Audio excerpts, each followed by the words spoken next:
But I really want to thank you all for being here. I mean, this shows some definite dedication to learning our foundational documents and understanding the constitutional role of our county sheriff. One of our guests brought us some donuts, so if you haven't helped yourself to one, feel free. They're on that counter back there. So very nice. And Randy, where's Randy? Randy talking to Jason right there. You can thank him for the donuts. Okay, we begin all of our sessions and meetings with prayer, just as is tradition in government. So we're going to begin this morning with a prayer.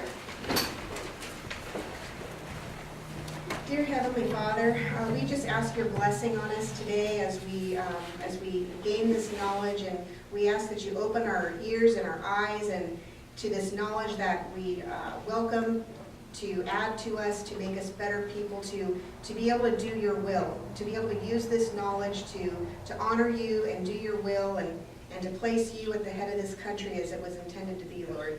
We ask that you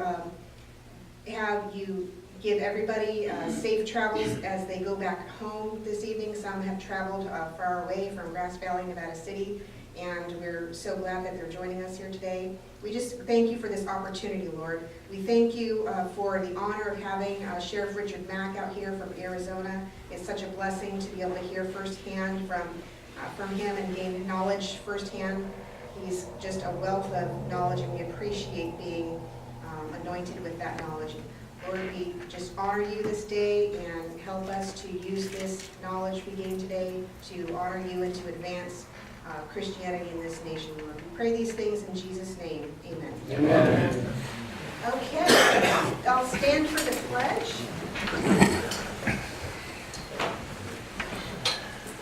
I pledge allegiance to the flag of the United States of America and to the republic for which it stands, one nation, under God, indivisible, with liberty and justice for all.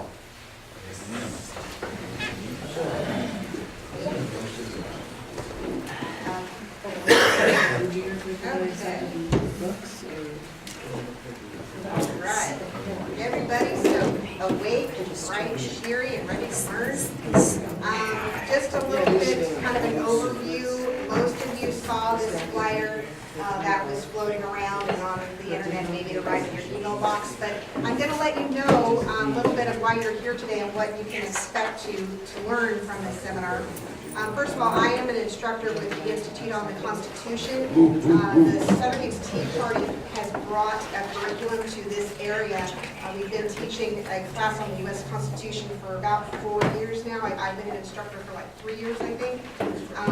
We've decided we're starting to do the class twice a year so that everybody knows if they can count on it. A 12-week course is going to start in April and in September of every year. So if you miss one, you always know when the next one's going to come up. So we will be starting our next U.S. Constitutional course April 13th. Currently, we are holding it here on this campus. This church is very generous with their facilities. They let us occupy this space for free. They don't charge me, so I don't charge you. It's free to attend the class. If you just want to come and listen and watch videos, you can come for free. If you would like to purchase a student manual that goes along with the class, you can purchase a digital copy through IOTC's website. It's $10, and you can download that to your iPad or your laptop. They also have a hard copy of student manual. It's $45, and you can order it off their website and they'll mail it to you. But that happens twice a year, and it's a full course on the U.S. Constitution. What we're doing today is kind of a condensed course that speaks specifically to the constitutional role of the county sheriff. We're going to go over some basic things, though, within the Constitution.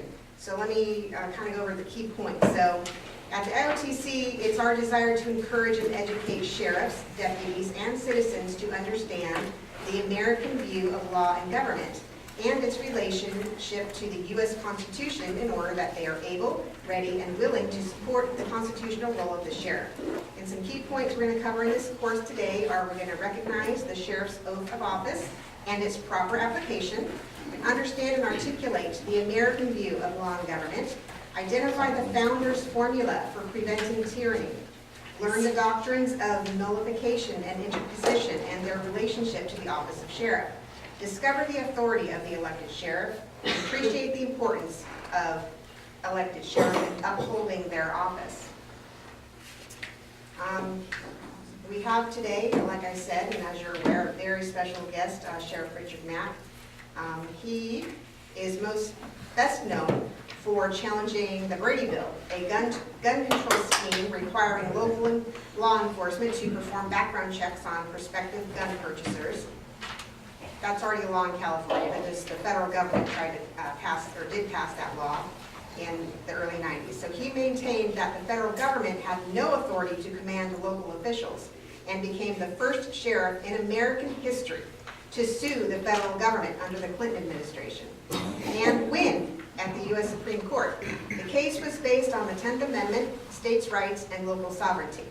So it's what he's most notably for, the only one to sue the federal government and won, so that should tell you that obviously they know they're working outside their realm where they should be, and in this case he pointed that out and won that. And you have a case book that explains that whole process. It's called the Victory for State Sovereignty. It's that little booklet that if you purchased a set of books, you have that in your set. Mr. Mack, Sheriff Mack's the son of an FBI agent, and began his own law enforcement career as a street cop in Provo, Utah. Graduated from BYU, was a police officer in Provo, promoted to corporal, sergeant, then detective. Do want to mention he did go to the FBI Academy and successfully completed that program, has a ring to show for it. So that's very much an honor to have that, because apparently we've learned recently not everybody can cut the mustard and they don't quite make it. So yeah, we found out one of our candidates was a flunky. That's okay. So let's see, Mack moved to Arizona, ran for sheriff. He was elected Graham County Sheriff and served as such for 8 years. And then it was during that time in '94 when he sued the federal government. Okay, since that landmark ruling, Mack has written 6 books and appeared at over 175 tea parties, rallies nationwide. He has stood against the incursions of federal government and has fought for civil rights from Hawaii to Bangor, Maine. I didn't even ever heard of Bangor, Maine. Apparently there's a Bangor, Maine. Oh, there's a Bangor, California too. Okay, and he is the founder and president of the Constitutional Sheriffs and Peace Officers Association and was elected to the NRA Hall of Fame.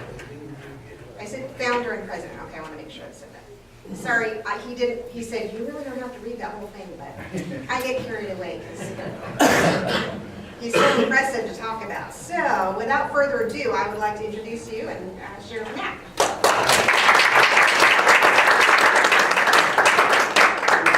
Well, good morning.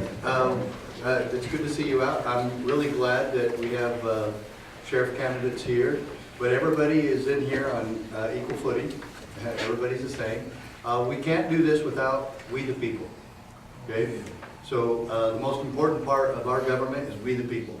Do you actually know that we the people decide most everything in our government today? Then we have turned this over, and our elected officials have turned it over to bureaucrats. And so we're actually one nation under bureaucracy right now. And that's why we're here. We've got to change that. Okay, so we got to get this back to we the people, and we've got to get our servants acting like they were supposed to. And so that's really what we're doing here today. I will say, I was not the only sheriff to sue on this case. You'll notice that when you look up the case, if you Google Mack versus U.S., it'll come up and you'll see the other one that did this with me was Sheriff Prince from Montana.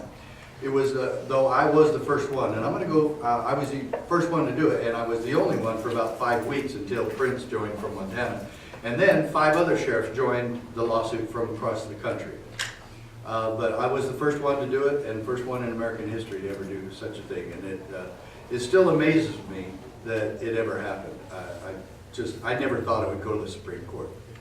And it was really a miracle. I mean, to get a case to the Supreme Court, do you know what that is?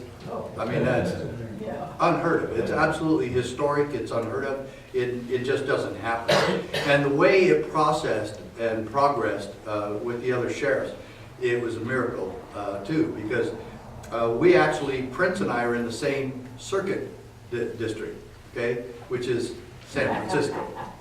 And we lost there. And the circuit court, the Ninth Circuit Court of Appeals, is the most overturned court in America. It's the most liberal court in America.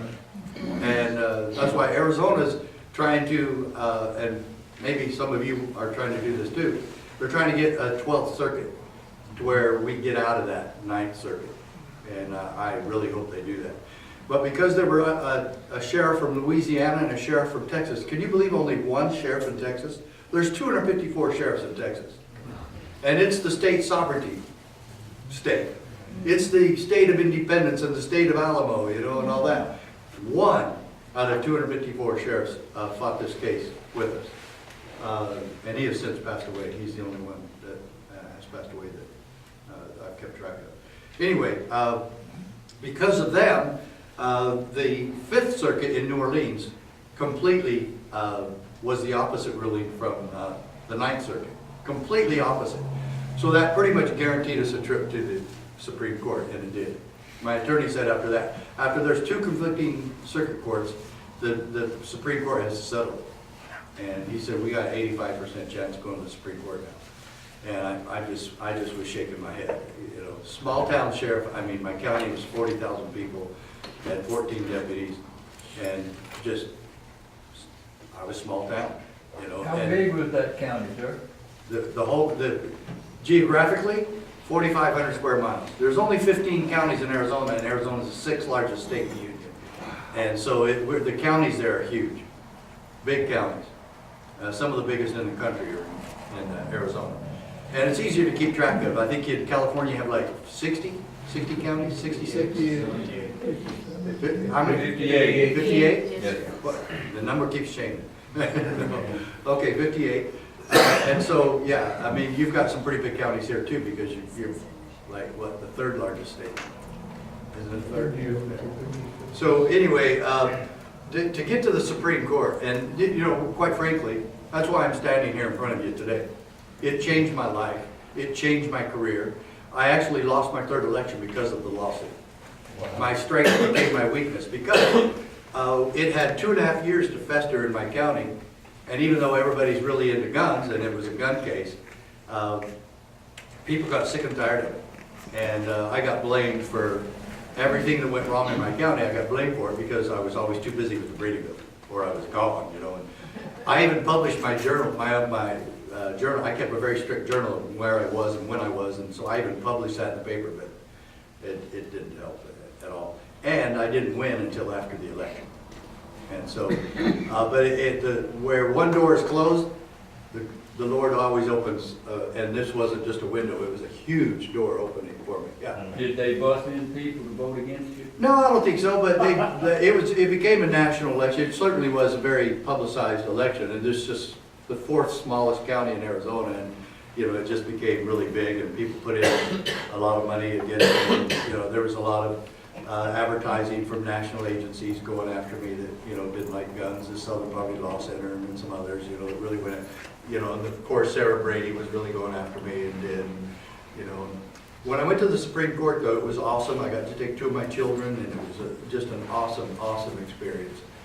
And first thing out of Sandra Day O'Connor's mouth was, well, I understand Sheriff Mack didn't even get reelected, why is he here? You know, kind of thing. And my attorney gets up and says, he's got 3 weeks left in his term, and we also have another defendant, Sheriff Prince, who has 2 years left in his. And she goes, okay, let's go.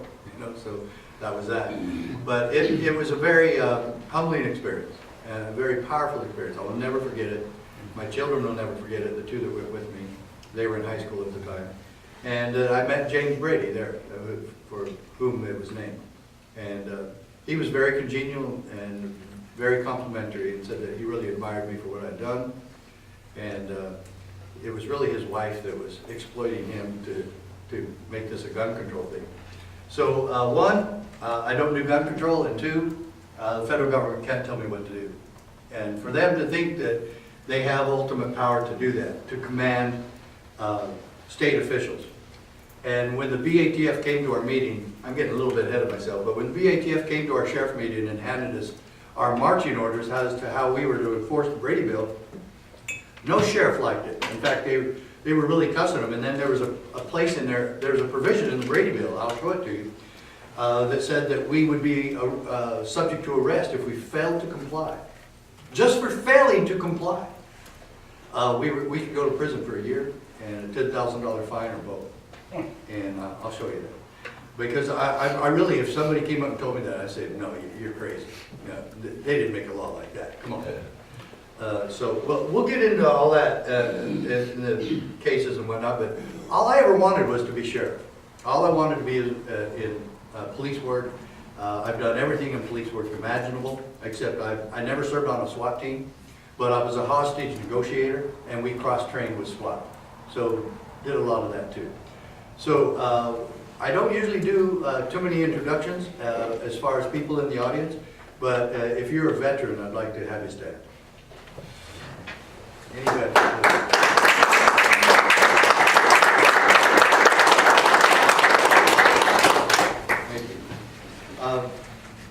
And that's another national disgrace, how we still cannot take care of our veterans properly in this country. I'm every time I see that.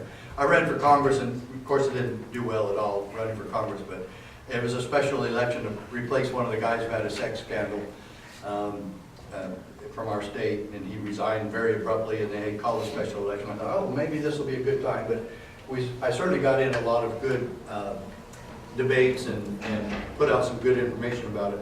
But one of the main things that I kept saying is that how in the world can we still have problems taking care of our veterans in this country? It's a national outrage. And there's some other national outrages, and we're going to talk about that.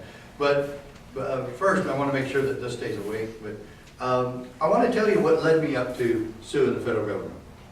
First of all, I started my police career in 1977. I was working my way through college. As mentioned, my dad was an FBI unit in Arizona. He was born in Arizona, but he was actually stationed in St. Louis. He started in St. Paul and then St. Louis. He worked a huge kidnapping cases, international case, got a lot of notoriety.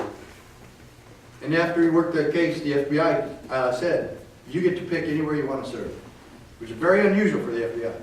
And he says, I want to go back to Arizona, that's where I'm going.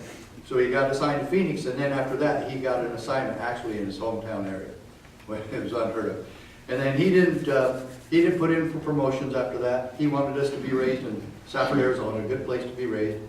And that's what happened. But I was a part-time meter maid for Provo Police. And that's where I started my police career. So chalking tires.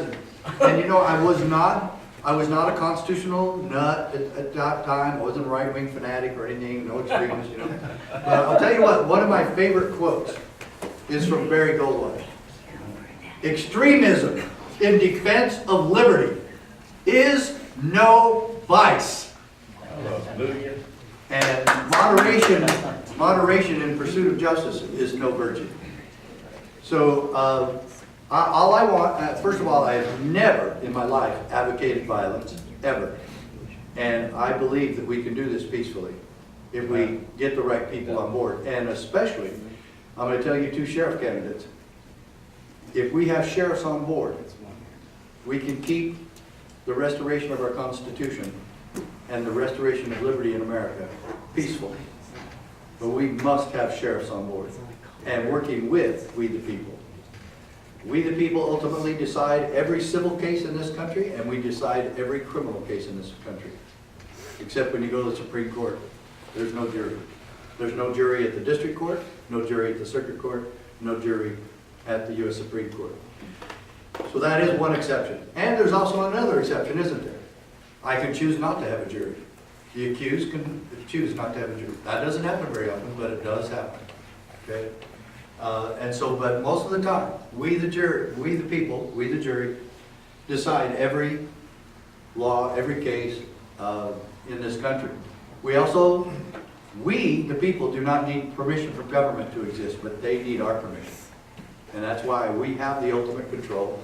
We the people, first three words of the Constitution, that's the way the founders set this country up. And we decide. And I really am against these counties and states that are trying to make the sheriff appointed. That is a huge mistake, absolutely contrary to our constitutional republic. Fight that all the way. Do not allow that to happen. And do not allow your sheriff to be controlled by any other government. He answers to one person, the people. Hallelujah. That's his boss, that's his supervisor. He has no other supervisor. No, your county supervisors do not tell the sheriff what to do, except budget. Okay? And even then, it's a negotiation. Okay? It goes back and forth. But they usually win.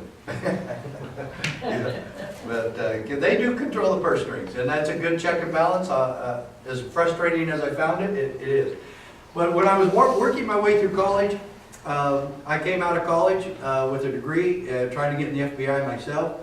That didn't go through, and while I was waiting to hear from the FBI, I decided to become a peace officer. I thought that would make myself more attractive to the FBI. And for some reason, it just didn't work out. And I was pretty disappointed at the time that it didn't, but I had started my police career, and I said, well, I'm just going to stay on with Provo PD. I really loved it. Really loved the sports programs. I've always been very athletic, and I really loved the sports programs they had. We were in softball leagues and basketball leagues, and we did a lot of stuff in the community, and I loved it.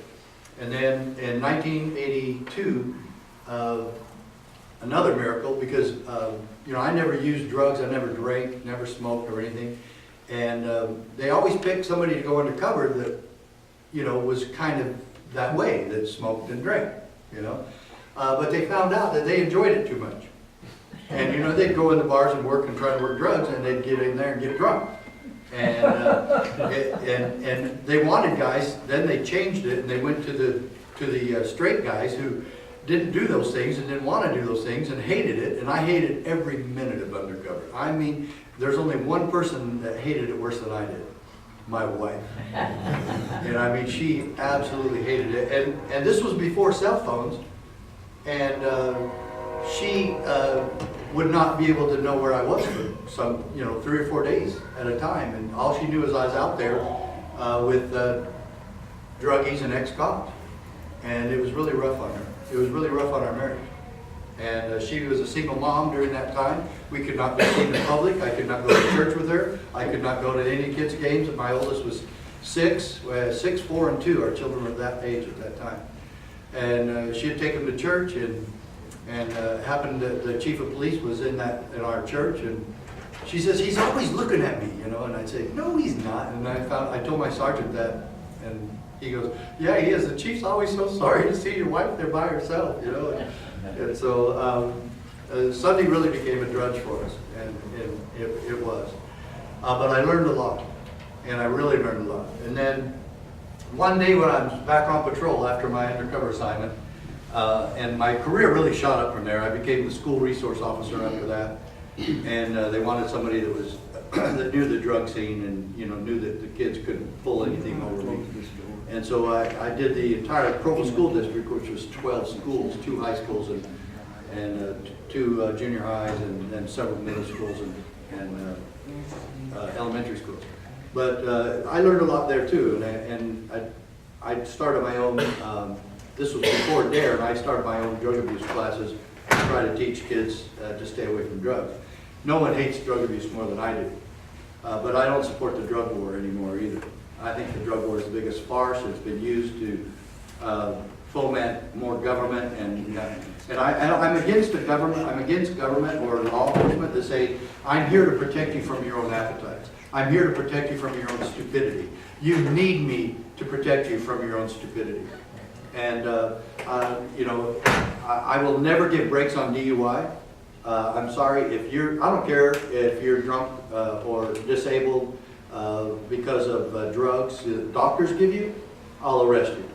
That's a matter of life and death, and I don't give breaks on that. But at the same time, I do not support the drug war. Our government has been involved, and you can look this up for yourself, and you can watch the movie that Tom Cruise just did. I think it was American Made. I saw it. It documents how the CIA has actually been complicit in dealing drugs throughout the world. And in fact, they hired Tom Cruise's guy, whatever his name was, Barry something, to actually do it. And he asked the CIA guy that hired him, he says, isn't this wrong? Isn't this illegal? He says, not when the good guys do it. So, anyway, but you can get into that. But I want to show you just a little bit what brought me to sue. And it was really back after I was undercover, and I'm writing tickets, of course, because that's what cops do. We write tickets.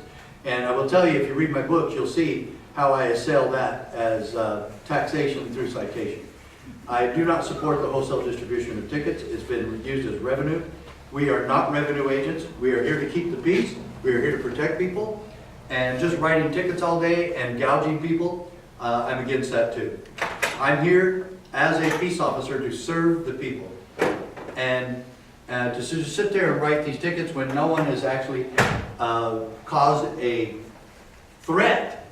Most of the tickets I wrote, and I wrote hundreds and hundreds, I was always highest in tickets until I woke up. But no one that I ever wrote a ticket to actually, and I'm going to say no one, but I'd say 98%, no one in the 98% of the tickets I wrote caused a real threat to anybody. Most of them, they were on wide open roads. In fact, we would find the roads that were wide open and go write tickets on there, but those roads weren't even high accident areas or high traffic areas at all. And so I said, are we writing tickets in the areas where people are actually causing accidents? And why are we writing these? And I really started to question, and it happened this day. I'm at 600 West, 300 South, right next to Franklin Elementary School, and it's a four-way stop. And I'm writing, this was before we were computerized too. We're not on computerized. So we have to fill out our daily activity report, DAR. And I'm making notes on it because we have to keep track of everything we did, you know. So I just wrote some tickets and I just was marking those down. And I'm facing north, but I'm south of the intersection and the stop sign is just to my right, and I'm really close to the stop sign. And while I'm doing this, I look up and this lady runs a stop sign right in front of me. I'm in a marked car. And she runs it right in front of me. I go, what is she thinking? What is going on? And I look inside her car and I find out what's wrong. She's fighting with about 5 kids. And it looks like the Tasmanian devil inside this car. You know? And she got so preoccupied with her children, she didn't see the stop sign, and she looks over at me. She's already in the middle of the intersection. You know? She hasn't even braked at all. And she looks over at me, she goes, oh my gosh. So she sees what happened, and she just throws her arms up in the air like that. And she immediately pulls over. I don't even have to turn on my brake. You know? So I get in behind her, and I get up to the car, and she already has her license and registration out the window like this. And I'm telling you, this lady is having a bad day. I mean, a real bad day. And I'm certainly not going to make it any better. No. And so, because I'm just going to write a ticket. That's it. And not only that, she's not crying. She's not yelling at me, please, you know, begging me. She never says a word to me. Not one word. And I don't say any word. I say nothing to her. I just start writing the ticket. However, right about the time I'm signing my serial number and my name, I pause a moment. And I look down at this dejected, depressed woman. And some of her kids are still fighting and crying. She's not even there. I think under her breath, she's cussing the guy that gave her all those kids. And she's just kind of staring through the windshield of her car. And I looked down at her dilapidated old car, and it was like a Datsun. It was before Nissan. It was Datsun, compact station wagon, tan in color with primer gray showing through, bald tires. Her car's not worth $250. And I looked down at her snotty-nosed kids, and then I looked at me.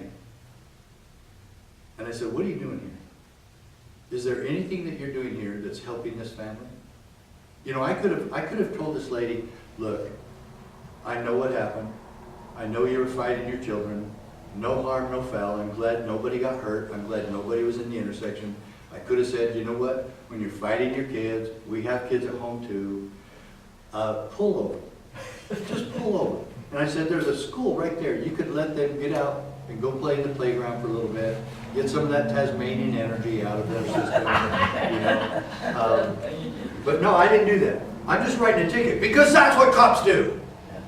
And we get, I mean, you know, the guys who write the most tickets, your sergeant's gonna give you a commendation, you know, you're gonna get a letter in your file, because Officer Mack's been really working hard, chief, and we want to give him a little bit of a pat on the back here, you know. And if you're writing the most tickets, and I've heard cops, you know, oh, I set a record today, I wrote 35 in 1 hour. You know, I've heard that kind of stuff. And I said, what about the record of public service? And what about the record of getting accidents down? You know? Did we set any records? No, nobody worried about that. How many tickets can you write? How much money can you bring in? They want to hire more cops? What does the city council and the mayor say? Well, sure, why not? We'll make it back. We'll make their salary back and another patrol cruiser. We'll make all that back. And then I even did more research, and I actually found some cities in New Jersey and some other places who said, I am sick and tired of the police department being used as revenue agents. We want public servants, we want peace officers, we don't want more tax collectors. And so obviously I'm not the only person that ever thought that. So when I finished analyzing myself and said, is there anything you're doing here that's making this a better place to live? By giving this lady a ticket that she obviously cannot afford. You can teach her another lesson. You can still teach her and help her without gouging her with money she doesn't have. And so, I really felt bad, and I did. I mean, I was ashamed of myself that I wasn't more interactive with this lady and helping her instead of adding to her problems. And so, I walked away with the ticket, and I didn't say anything to her. I didn't give her the old Barney Fife thing, you know. Ma'am, I'm going to cut you some slack today because I'm Barney Fife. You know, and I didn't do any of that. Because I didn't want her to thank me for what I'd done. Because I deserved none. And the police station was only 3 blocks away. And I went to the police station, and I already know, come on, I already know that tearing up a ticket is wrong. Okay, it's against policy. And I already had written the ticket. Okay, you're not supposed to just go tear them up. That's against the rules. Okay, I could have gotten in trouble, but I tore up the ticket.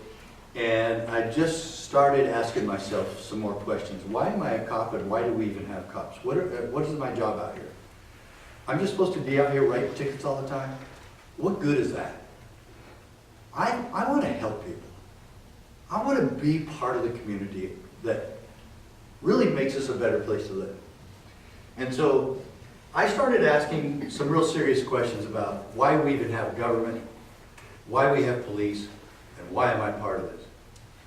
And so the next day, I came back, and I went walking around the police station, and I went across the hallway that took me into the city side. And I walked into this city clerk's office, and I'm just kind of standing there, and I'm looking for something, but I don't know what I'm looking for, you know? And she goes, Officer Mack, can I help you? And I go, yes, and I'm telling you to this day, I don't know why I said this, because this was never a topic of conversation with me, my family, or the police, obviously never. And I said, when I took my job, did I take an oath of office? She goes, well, yeah, you did, you signed it. I didn't even remember doing that. So I said, I signed it? She said, yeah. So she burned me a copy. She went into my file and she burned me a copy, and I read it. And I felt like such a hypocrite, because I promised in God's name that I would uphold and defend, protect, and preserve the United States Constitution. And the Utah oath said obey. Obey the United States Constitution and the Constitution of Utah. And I had never even read either document in my life, ever. I took 8th grade Constitution, but I didn't read it. What was I after? What was I after in Constitution? Grade. Yeah. Okay? I wasn't after to learn anything. In fact, I had to get a C or better. I didn't get to play sports. Not because the school had that rule, but my mom and dad did. And, you know, that's the main thing in my life, was just playing sports. And so, I really felt bad that I had signed something, because I thought, how could I ever keep my oath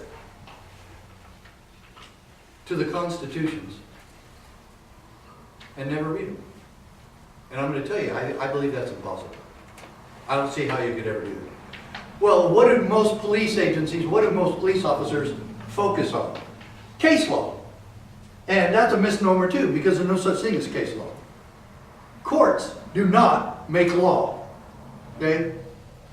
For instance, the number one thing that we have to do in law enforcement, that changed this was going to stop law enforcement, it was going to stop police work, was the Miranda decision. Oh, and cops at that time, this was 1961, though it's back, way back. It's an amazing case, right out of Phoenix, Arizona. It's an amazing case, though, and I thought it was a wonderful case. Of course, I didn't care at the time. I was in junior high at the time it came out. But I thought it was amazing, if you look back at it. But we have to read people their rights, and they have to understand their rights before we can go interrogating them or asking them incriminating questions about the crime they're being arrested for. And it's okay to do that. And law enforcement thought that was going to just destroy our purpose for existing, and that we wouldn't be able to get any arrests after that. And so, examining that, I found out though, if we don't read them the Miranda warning, do I go to jail? Do I get prosecuted? No, it's not a law. It's a precedent. And courts establish precedent, but they do not make law. Why do I know that? Because I read this little thing called the Constitution. And right after the preamble, there's this thing called Article 1, and it starts talking about executive powers. And Article 1, the very first line after the preamble states, all legislative powers herein granted shall be vested in the Congress of the United States, which shall consist of a Senate and House of Representatives. How much legislative power is vested in the Congress? All. All. I looked up all. That's 100%. Okay? Courts do not make law. Okay? Case by case basis, but they do establish precedents. Sometimes that can have some meaning in some other cases. Sometimes that can be used, but it's not law. Okay? Executive cannot make law. President cannot make law. You know where executive orders actually originated from? They can give orders to the military, can't the president? He can write a rule and he can say, man, General, this is how you're going to do this or you're fired. That's it. And he can make rules and policies for federal employees. He is the top executive. He manages the federal government. He cannot make law. That's why it's called a division of powers, okay? A separation of powers, and the whole system is based on what? Checks and balances. If the executive can make all the laws, and if the courts can make all the laws, then we have destroyed what the Founding Fathers did in separation of powers from the get-go. So I always keep one of these handy, and I made sure that my officers had a pocket constitution with them while they were on duty. So now, while I'm going through this process of learning why we have government and wondering why I'm a cop and whatnot, I decide that when I saw a notice on the bulletin board of a training seminar called Constitutional Studies for Law Enforcement, it's open to the entire state of Utah peace officers, and Utah Post actually sponsored it. I was amazed. Yeah, it's certified law enforcement training. Can you believe it? And I said, Constitutional Studies for Law Enforcement. Man, I want that. I'm going to go to that. And I saw that the instructor was Dr. W. Cleon Scouser. And so I knew this guy only because my father-in-law was the one probably to tell me about the Constitution and started teaching me about the Constitution stuff. And I didn't like it. I said, come on, Dad, leave me alone.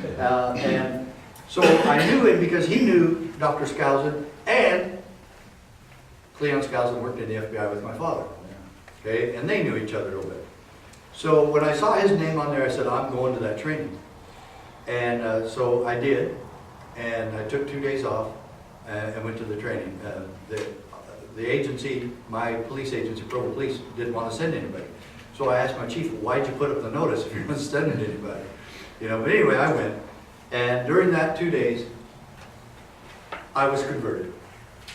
And I mean converted. It was spiritual, it was patriotic, it was historic, and I loved every bit of it. And his book, The Making of America, really had an impact on my life. And The Making of America is a history book about the making of America. And what the Founding Fathers' intent was regarding everything they did. It was beautiful. And when I say I was converted, I mean I was converted. And while I was sitting there, I promised myself that I would never be on the wrong side again. And that I would serve the people. And I would help them. And I would work with them. Did I say never write a ticket? No, I did not. And in my book, The Proper Role of Law Enforcement, you can see where I excel the practice of tickets, but I say we can still keep our oath and we can still do our jobs and write tickets. I also believe that if we're doing that, we'll write a lot fewer. And that we will be doing a lot more things creative to help people and to make sure that traffic enforcement, what are we after? We're after compliance. We're after safety. But the main goal has been, in the past, just to write tickets. Our goal has been to write tickets. And we need to change that focus. And that's what I'm after there. Okay? And so, at the end of the seminar, during breaks, he and I had a lot of talks. I sat right up in the front because I loved every bit I wanted to hear. But he and I talked about, he knew my father-in-law really well. He knew my dad. We talked about that. We started becoming really good friends.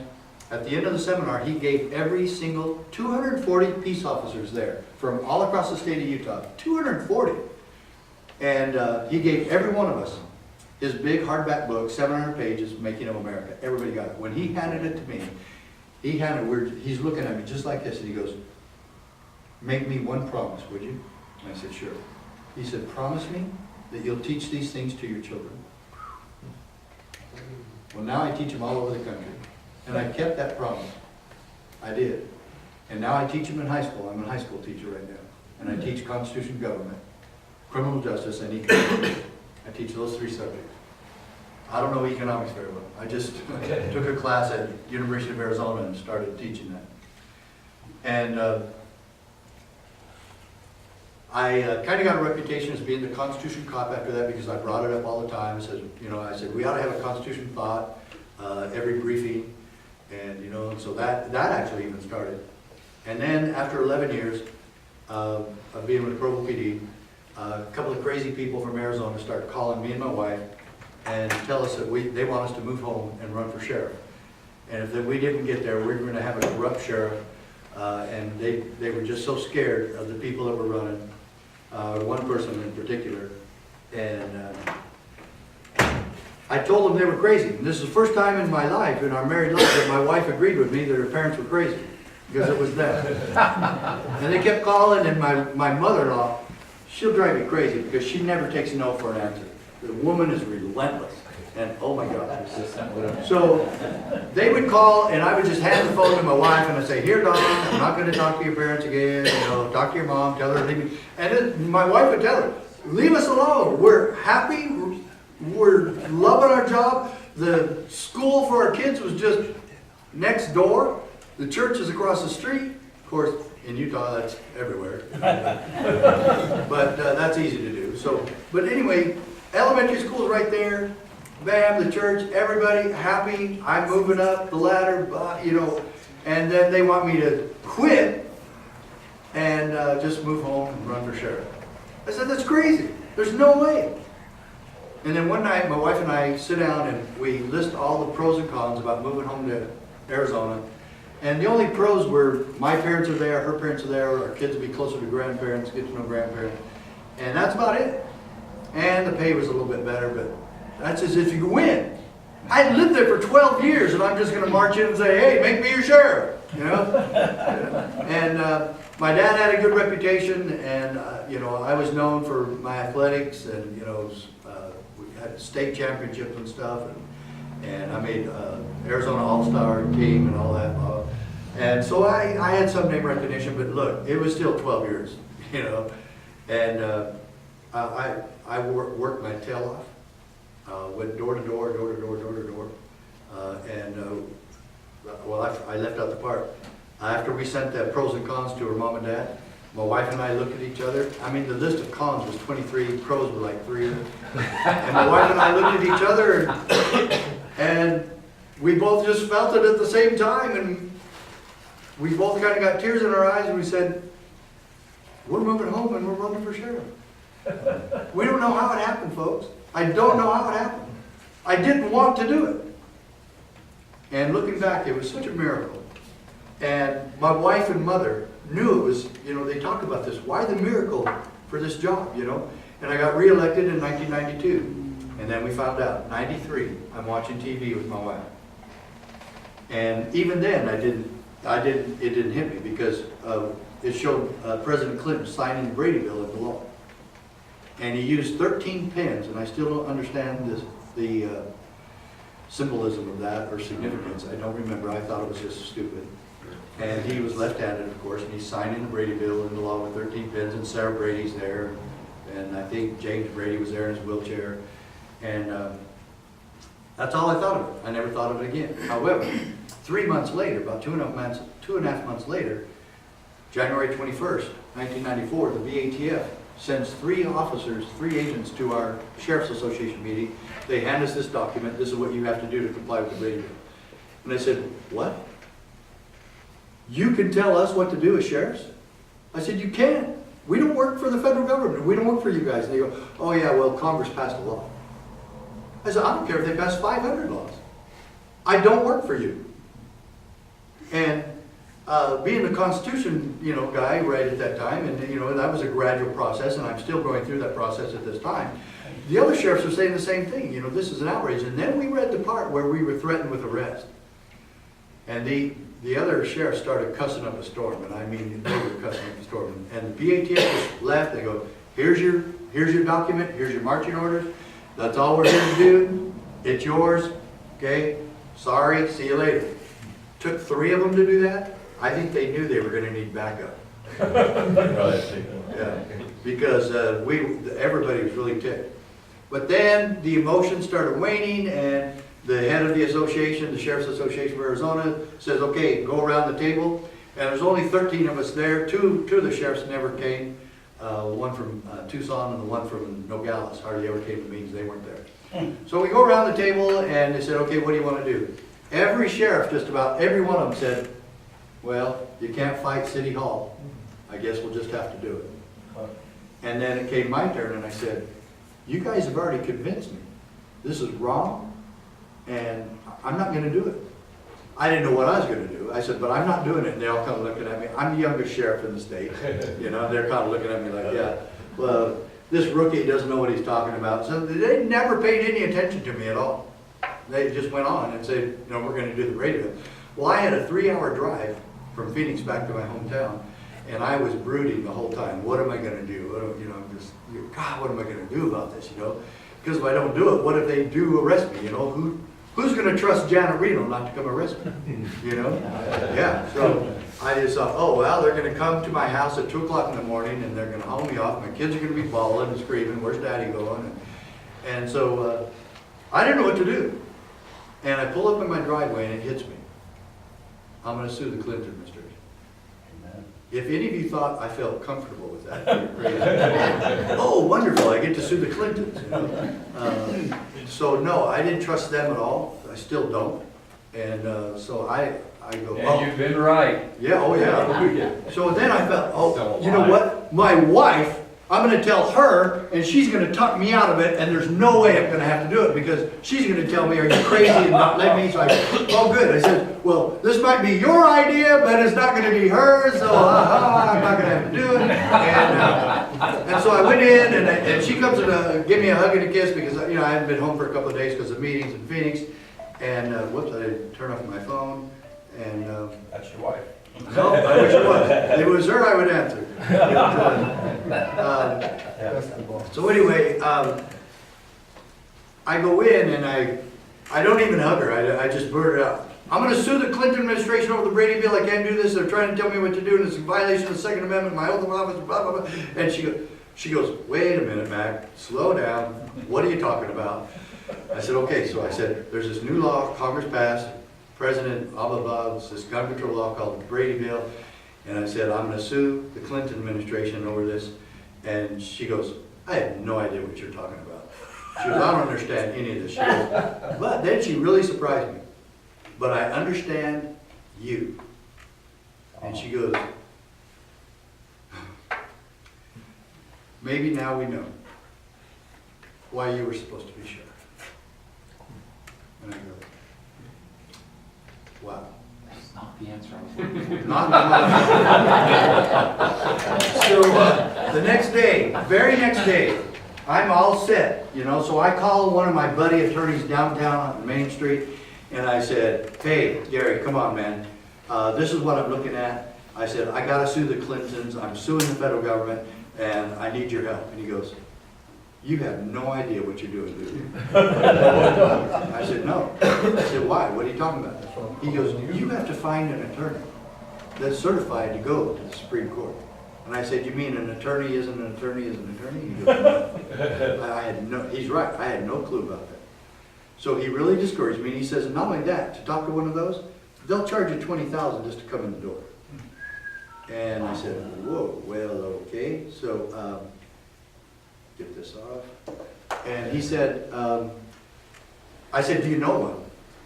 And he goes, no, not really. He says, there's a list that you could probably get and access, but you know, you can find probably one or two in Tucson and several in Phoenix.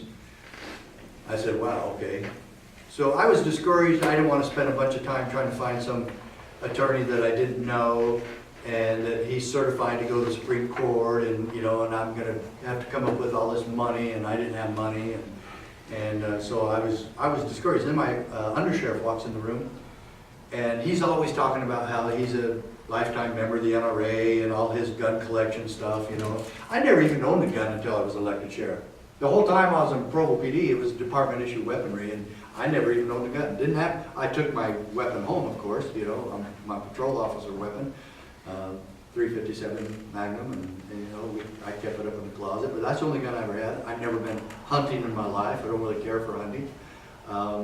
But if you hunt, you bring me back the elk or the venison, I'll certainly love it. And my undersheriff did a lot of that. In fact, every time we had a pistol shoot and firearms qualification requirements, he would always bring barbecue elk and antelope and deer. But he told me, so he walks in and I said, hey, you're a lifetime member of the NRA. And I said, do they have like a toll-free number? And he goes, well, here's my card, and there's a toll-free number on it. And I call it, and I'm getting a runaround. It's like calling the White House or something. It was just run around. Finally, in fact, that got me discouraged too, but I said, no, I'm going to stick with this. You know, I was on hold, and I was getting passed around. And finally, I ended up in the office of Richard Gardner, and he was a lawyer for the NRA. So I thought, this is a waste of time. You know, they're not going to have anything or know anything. And I said, anyway, I told him who I was, told him what I wanted to do, and the next line absolutely floored me and changed my life forever. He said, Sheriff, we've already been preparing the paperwork on this case, and we've been praying that you would call. And so now I'm just going, oh great, we're going to finally sue the federal government on the Second Amendment. We're going to prove once and for all what the founder said about the Second Amendment. We're going to prove it. He goes, calm down, Sheriff. We're not even suing on the Second Amendment. I go, you're the NRA, that's what you do. And he goes, are you a member? And I go, no, I never have been. He goes, doesn't matter. He says, we're suing on the 10th Amendment. He says, and I said, states' rights? He goes, yes. He says, the federal government has no authority to tell you or anybody else in your state what to do. And I said, even better. So my motivation was Second Amendment, obviously, but the 10th Amendment was perfect. As I said, there was two problems with the Brady Bill. Commandeering, and it's known now, that decision is known as the anti-commandeering statute, or law. But it's not a law, it's a case, it's a precedent. Okay, so we sued, And I actually told that lawyer, I said, well, look, I really appreciate you guys. I love you guys. Thank you, thank you, thank you. But I want my own lawyer. And he goes, that's okay. We'll work with your lawyer. Of the 7 that actually ended up suing, I was the only one to do that. And I said, I wanted to make sure that it just isn't the NRA case, it's my case. And he goes, fine, great. And I said, can you recommend a lawyer out here in Arizona who's certified and to go to the Supreme Court or go to the federal court? And I told him, and he told me, he says, the likelihood of this getting to the Supreme Court is not very high. And I said, yeah, I agree. I said, and they'll do everything to keep it from going there. And he goes, yes, they will.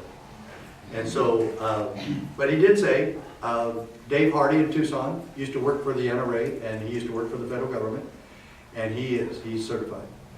And so they gave me his number. I called Hardy. I retained him as my personal attorney on this. And on February 28th, the very day the Brady bill took effect, my attorneys with the NRA lawyers filed in federal district court in Tucson, Arizona, Mack versus U.S. And it was in the courtroom of one Judge John M.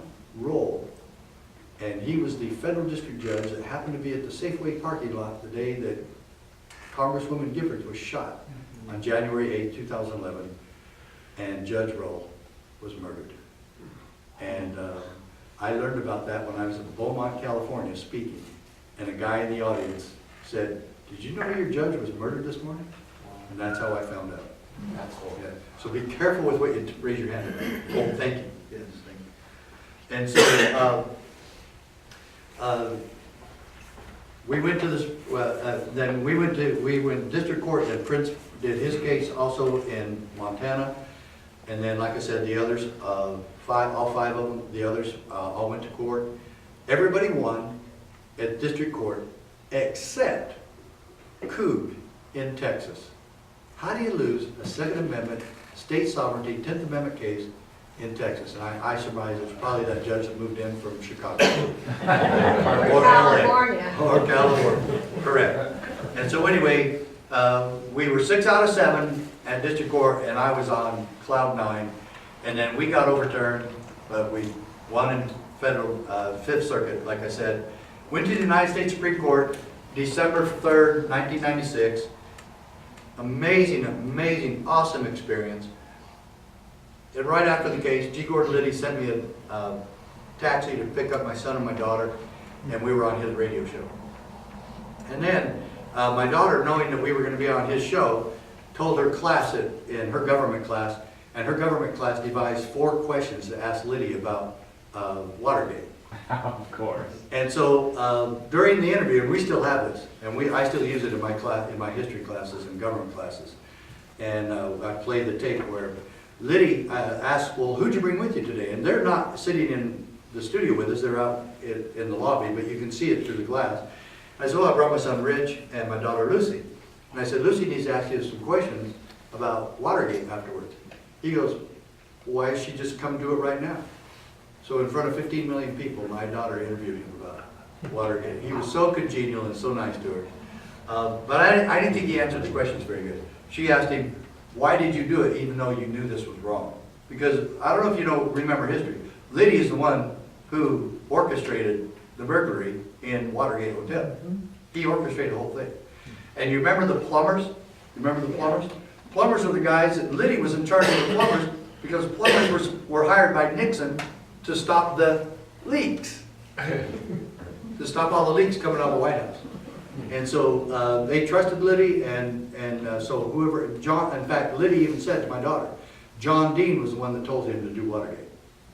And so, and he hates John Dean. I mean, absolutely, he hates John. He thinks John Dean. So, and she asked me, well, what did Nixon know, and when did he know? He said about the burglary, Nixon knew nothing.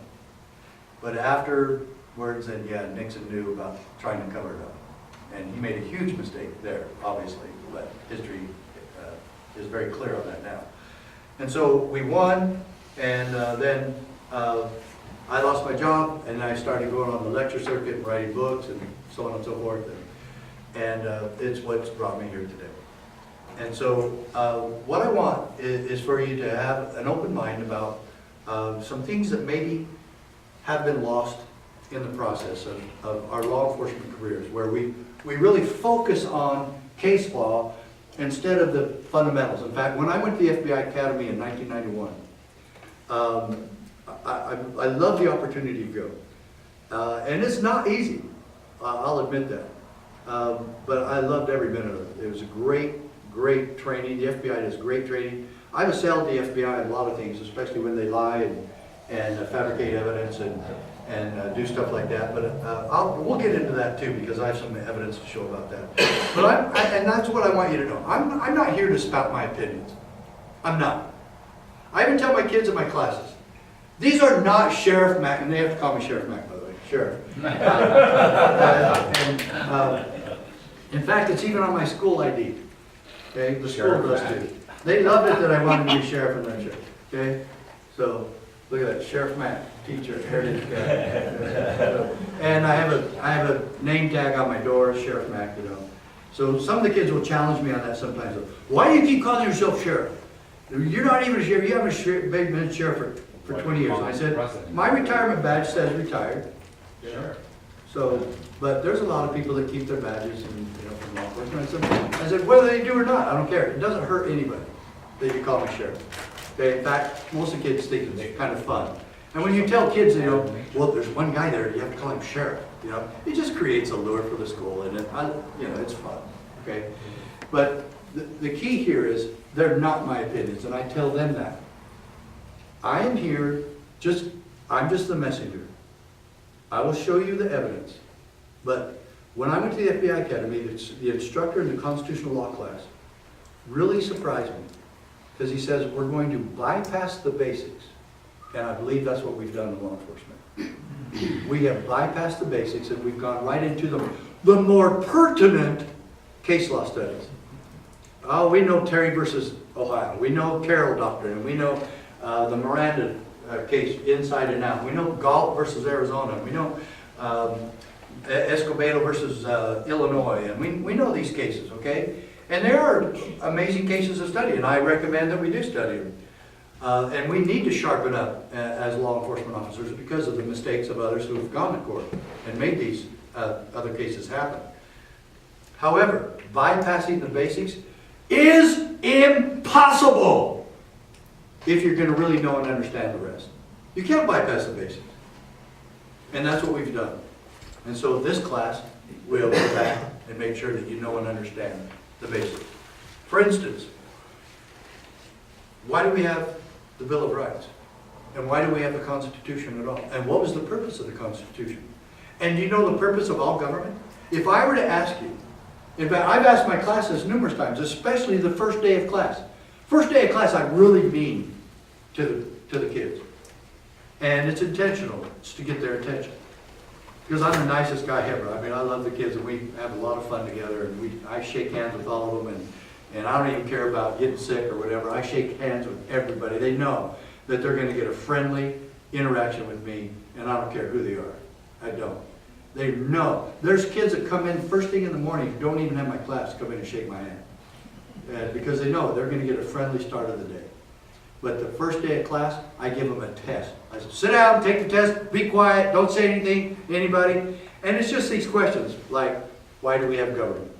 You know, our school, I said, what is our school a replica of? Our school is actually a replica of Independence Hall. And it's very foundational. Cannot bypass the basics in our school. And so I would ask the same question. I'd say, first of all, what is the purpose of the Constitution? And what is the purpose of all government? And does the Constitution even tell you what the purpose of government is? It doesn't. The preamble is a very philosophical thing which talks about 6 points in the preamble. They have to memorize the preamble, and they have to memorize 2 lines from the Declaration of Independence. One of them is very clear as to what the purpose of government is. That to secure these rights, governments are instituted among men. That almost sounds spiritual, doesn't it? That to secure these rights. What rights? Life, liberty, and the pursuit of happiness, or the ownership of property. My property is sacred. It is the epitome of why we are free people. If I can't own my property, and it can be taken away by the whims of men, or whims of laws, whimsical laws, then I'm not really free, am I? No. So that means we don't have to get permits for anything. I'm pretty much with you. And you know, one of the permits that really pisses me off? No, marriage. Oh, You have to get a permit. Oh my gosh. Why would you get a permit? And not only that, does not government understand that that is a religious practice and that they cannot permit religious practices? They can't get involved in that. They're outside that completely. But they like the $75 for us to ask permission of something that we never had to do in the first place, I don't think. You know, there's two people I need permits from. God and my wife. That's it. And it has nothing to do with government. And I'm still amazed that we still do that. And not only that, let's go back in history on that. Can anybody tell me where that originated from? Go ahead. Anybody? Which? What, The marriage license. Marriage license? Yes. Where did that originate? In the United States. Okay, the only purpose of a marriage license is because it's a contract, and the government wants to be involved in contracts. Yeah. Okay. But you still can't tell me where did the marriage license originate in America? Anybody? Okay, I'll tell you. It was to stop blacks from marrying Oh, whites. that's right. Oh, that's right. So the government said, you have to check with us Right. before we will give you a marriage license so that we can prevent what? Miscegenation. Okay? Miscegenation is interracial marriage. Okay? And they wanted to make sure that did not happen because we have all these former slaves walking around as free citizens now, but that doesn't mean we're going to marry them. And that sure doesn't mean we're going to let them keep and bear arms. Boy, they didn't want that, did they? Whoa. So we're going to talk about that too as we get going here. But just so you know and understand, you have to know three basics. One, the purpose of the Constitution was to establish a system of government that limited what government could do. The Constitution was not written for us. It's written specifically to limit government, which helps us. I mean, we're the beneficiary of that, but it's to protect the principles of liberty that our country was founded on. And you have to know and understand the purpose of all government is to secure these rights. It's not to write tickets. It's not to kick in doors. It's not to prevent marijuana or other drugs from being in our communities, which is kind of a moot point in California now as far as marijuana goes. But it's not. It's not to do that. It is to protect my innate or God-given rights. At school, we call them innate rights. All the kids know what innate means. Okay? And then, what was the purpose of the Bill of Rights? Now, the Bill of Rights was not included in the Constitution after the blood, sweat, and tears of developing that Constitution, which 4 states even refused to be a part of them. But 9 did. And the other said, we don't even want a central government. We're fine without this. We're not surrendering anything from us. The key word there is out of the 10th Amendment. It was not the states surrendered anything, did they? They delegated. That is a key word that you understand. Because we all know and understand now, delegated is, if I'm in charge, if I'm the manager, I can delegate things to you. If you don't do it right, then I'm going to delegate to him. Because you didn't do that in display at the store very good, and I'm turning over to him. Delegate is the key word. Managers delegate. Supervisors delegate. We as sheriffs have delegated things to our deputies. Okay? It is getting a little warm in here. Is anybody getting warm besides me? Or is it my nice guy? Or am I just doing too much work and talking? So, now, you must understand the Bill of Rights. Patrick Henry, Samuel Adams, John Hancock, some of the more radical extremists of the founders said, you know what? The Constitution was great. Madison got mad. He says, are you guys kidding me? We did all that work, and we finally got the states to come together on this, and you want now to come back and readdress the whole Constitution? You want to amend it? They go, yeah, it doesn't have a Declaration of Rights. And Madison goes, oh yeah, huh? Let's get back. Because it didn't. And didn't have a Bill of Rights, which list of what their intent was, is it's to list, and you'll understand this from the old Elliott Ness days, it must list some untouchables. It must have what government, show government, there's a few things you cannot ever do. And so the Founding Fathers get together, and when you read Making of America, you'll see scales and documents that the founders came up with when they got back together, 189. Things that government could never do. Well, a lot of them were, there was a lot of duplicity, you know, and they dwindled them down, those 189, they dwindled them down to 12. And the states ratified 10 that government could never violate. You know how many gun control laws we have now? Yeah. Over 20,000. If you take all states' laws and all the federal laws, it's over 20,000 gun control laws. There was only one guy who qualified and limited who could keep and bear arms, and it was Samuel Adams. And he said, guns can go to everybody except those who have proven not to be peaceable citizens. And so, yeah, we do in law enforcement. We have an obligation to keep guns away from people who have proven to be violent. But because some kid stole a TV out of Walmart when he was 18 and he could never own a gun again?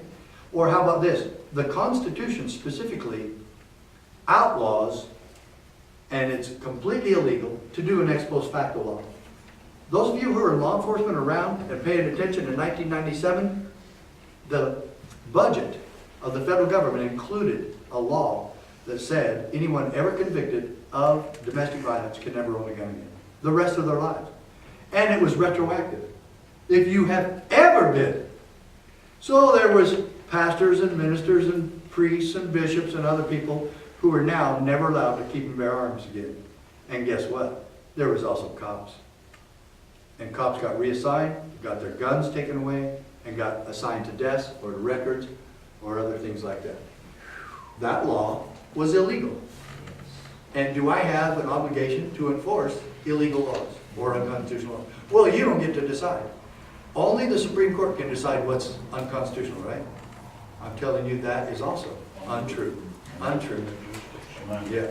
Yeah. And the states, remember, we the people are in charge, and the states are the ones who created the federal government. Anybody think that the states got together and said, we're going to create an all-powerful, omnipotent federal government to do the same thing to us that King George III was doing? If you would have told that to the founders, the Constitution and the federal government would not exist today. That is not their intent. They wanted a central government, but they wanted an impotent one. You know that the federal government in the Constitution only has 5 law enforcement authorities? They were granted 5 law enforcement authorities. Okay? Name me one. Immigration. Immigration? Okay. Border security is their job. That's in Article 4. They are to protect our borders from invasion. Okay? Another one. Counterfeiting. Counterfeiting. Okay? Another one. Felonies committed on the high seas or piracies. That's theirs. Laws against nations or treaty violations. So if I go down to Mexico and I violate a treaty, one of the laws, or do we have that? The FBI gets to investigate that. Fine. And laws against nations, so I think there's 5 in there now. But that's it. You know how many they have usurped? So border counterfeiting, piracy, law against nations, what's the 5th? Interstate commerce. No, that's not criminal enforcement. Okay. Felonies coming down the seas, counterfeiting. Oh, last one, treason. How could we forget treason? Boy, if the FBI would investigate treason, they would be begging for more officers because they'd never get out of Washington, D.C. My goodness. They would have to be draining that swamp. Okay, so we're going to get busy here, I hope.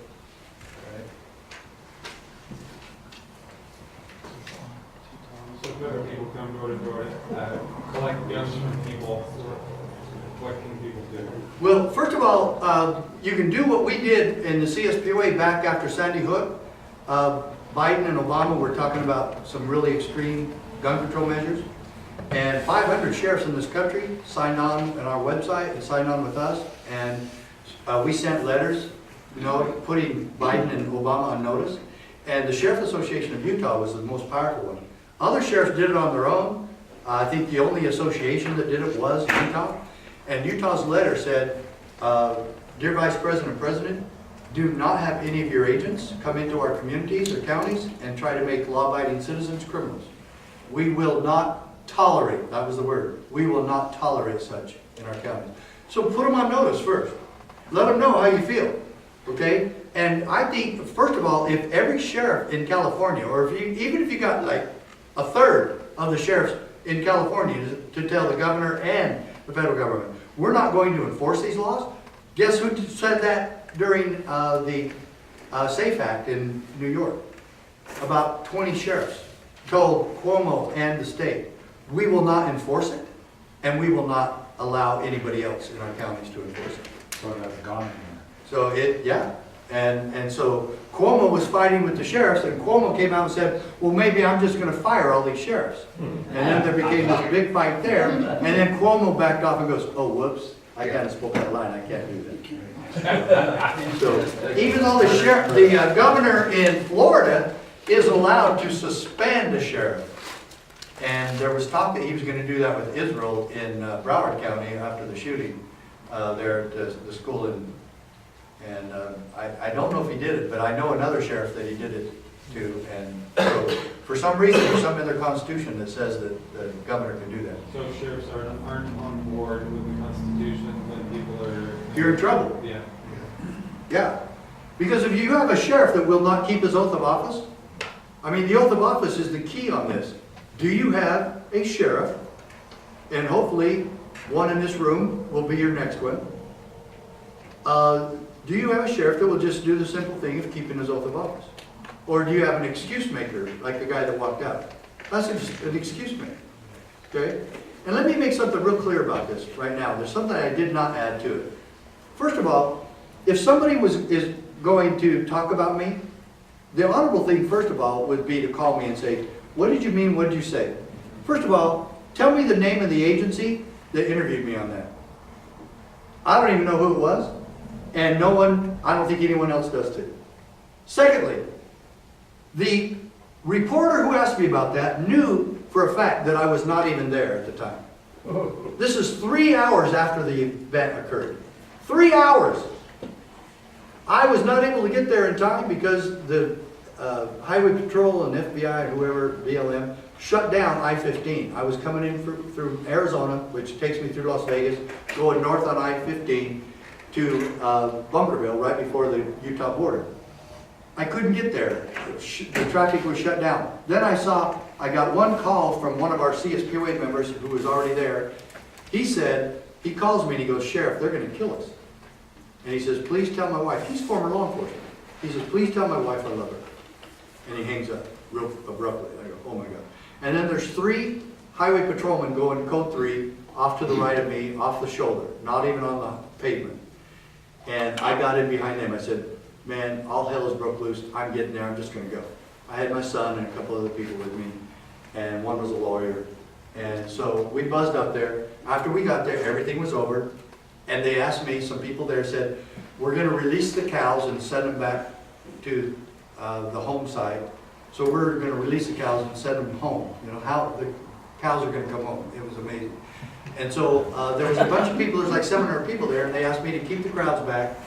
Well, I didn't really have to because it was the most reverent, patriotic thing I've ever participated in. Everybody there had tears coming down their eyes. It was so quiet and reverent when those cows were going up the ravine to go back home. It was like liberty was going back home.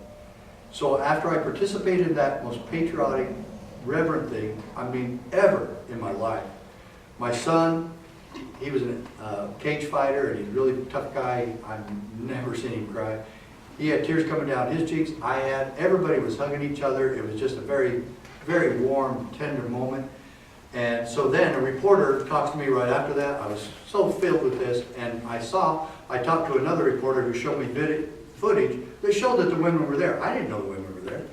And he showed me that the women were there with their men. And I said, that's just the most courageous thing I ever saw.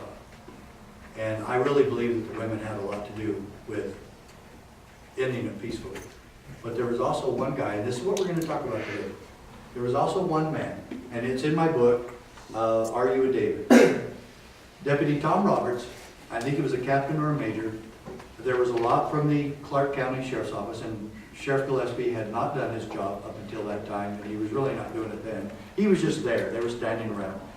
Well, the protesters are moving up where they had this fake corral, makeshift corral, and they're putting the cows. They hired a team of cowboys in Utah to come down and gather up all the cattle and put them in this steel gate. The protesters are walking up to the gate because they're going to release the cows. And the BLM is behind the corral with all their snipers and paid mercenaries. They had paid mercenaries there. They had paid hitmen there to help kill everybody, and that was the intent of having them there. They were very well armed, and they kept ordering the protesters, if you come forward, you're going to be shot. If you keep coming, you're going to be shot. Over cows? You're going to kill people over cows?